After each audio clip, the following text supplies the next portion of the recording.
Assalamualaikum warahmatullahi wabarakatuh. Jumpa lagi dengan kami di channel BAP Education. Bersama saya Pak Wiji yang akan menemani Anda dalam beberapa menit yang akan datang untuk belajar materi SKB Guru PJOK untuk anatomi tubuh manusia bagian yang ketiga.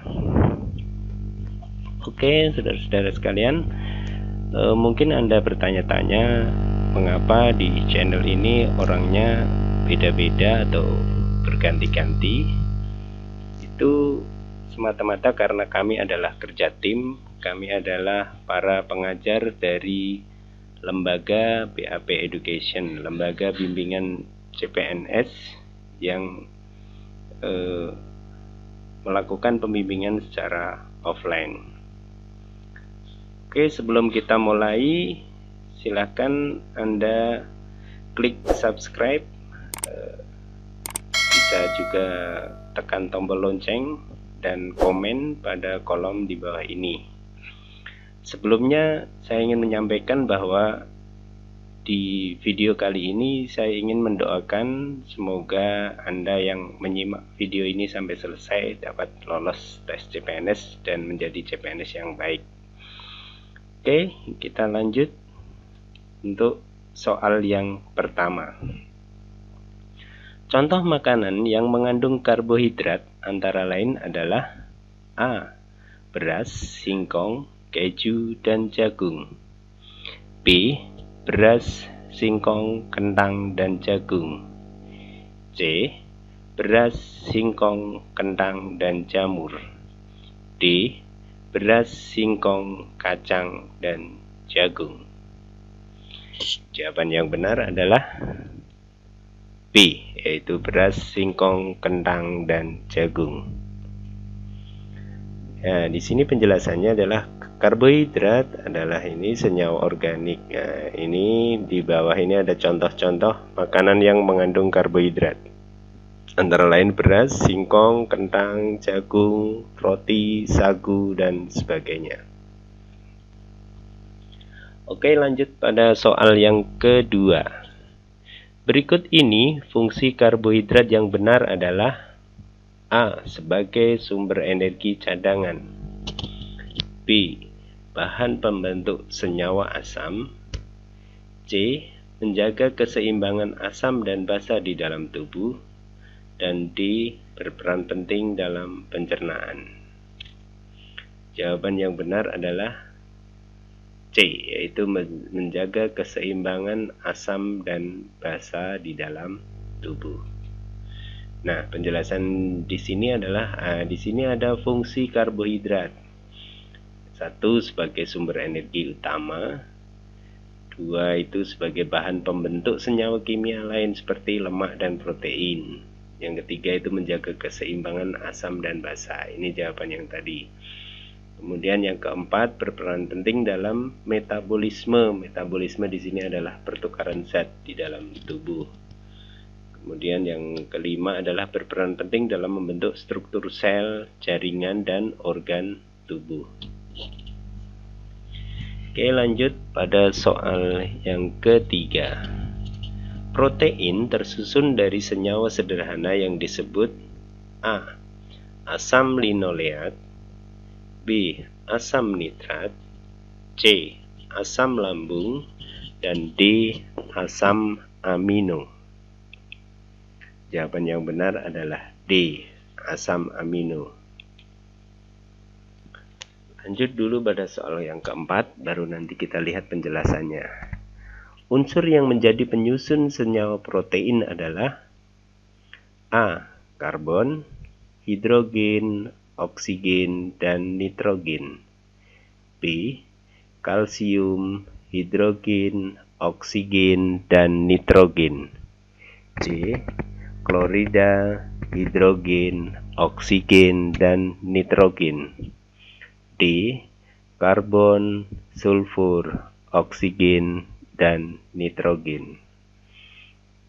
Oke, jawaban yang benar adalah A, yaitu karbon, hidrogen, oksigen, dan nitrogen. Nah, di sini penjelasannya adalah protein adalah senyawa kompleks yang tersusun atas ini karbon, hidrogen, oksigen, dan nitrogen. Nah, tadi soal sebelumnya kita lihat protein tersusun dari senyawa sederhana yang disebut asam amino. Soal yang kelima.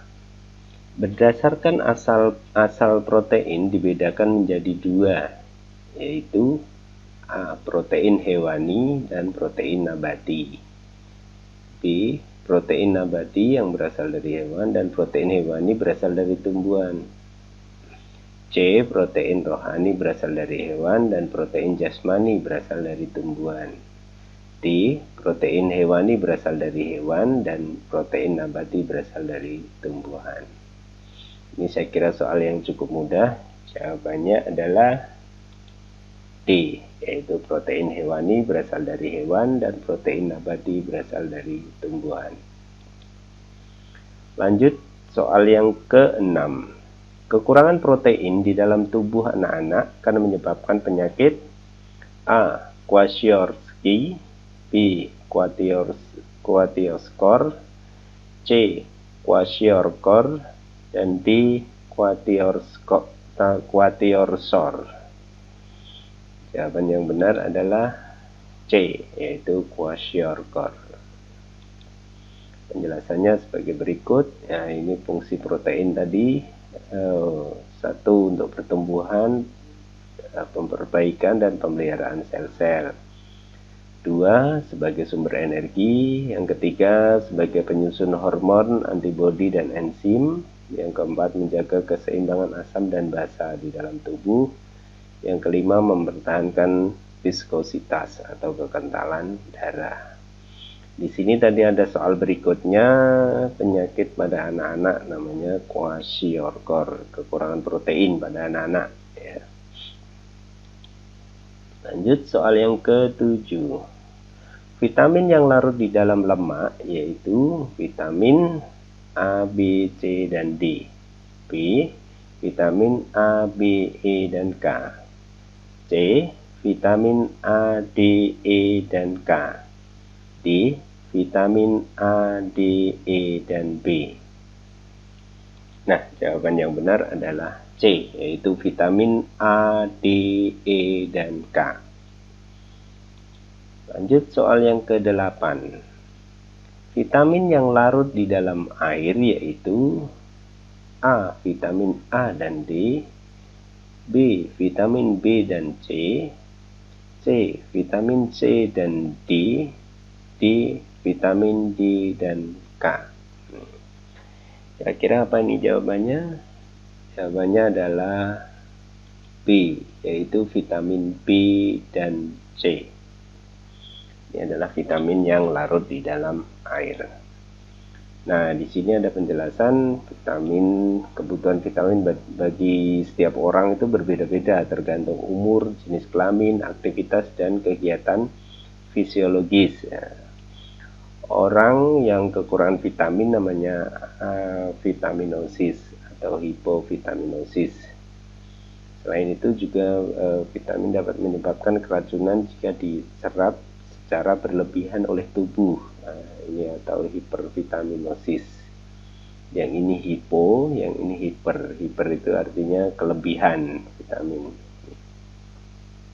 Nah, ini ada tadi di soal tadi sifat kelarutannya yang larut di dalam air. Ini adalah B dan C, yang larut di dalam lemak itu A, D, E, dan K. Saya kira cukup jelas.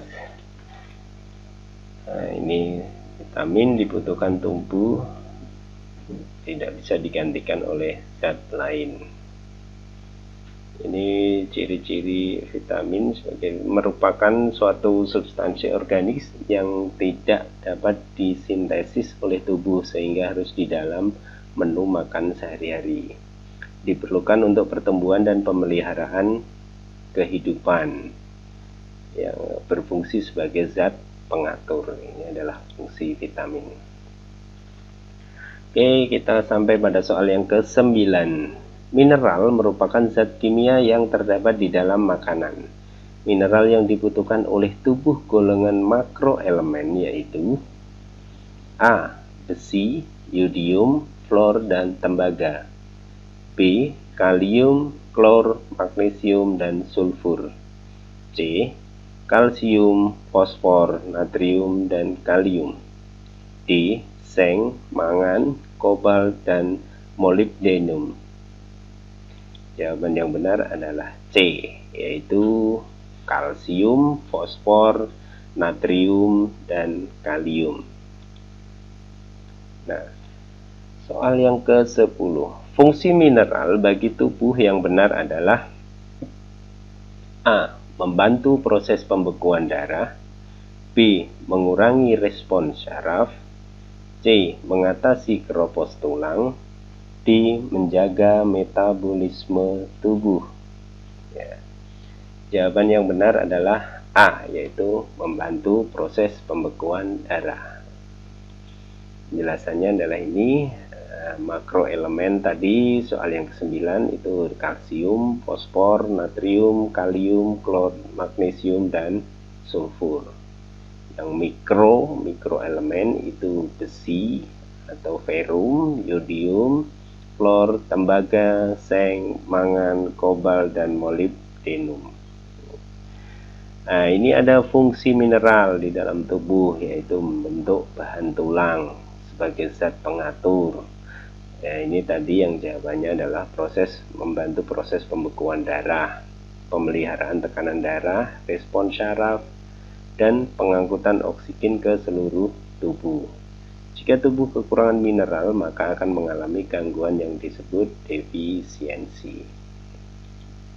Nah, demikian pembahasan materi anatomi untuk bagian yang ketiga atau part yang ketiga. Silahkan saudara-saudara sekalian kasih komen di bawah, dan bagi yang belum subscribe silahkan klik subscribe. Bagi yang ingin membagikan video ini kepada orang-orang terdekatnya, silahkan. Dan yang terpenting adalah komen Anda, kami harapkan, karena komen Anda baik itu berupa kritik, saran, atau masukan akan kami terima dengan senang hati. Semoga Anda yang akan menghadapi tes SKB untuk guru pendidikan jasmani dapat terbantu dengan adanya video ini. Kurang lebihnya mohon maaf. Terima kasih. Wassalamualaikum warahmatullahi wabarakatuh.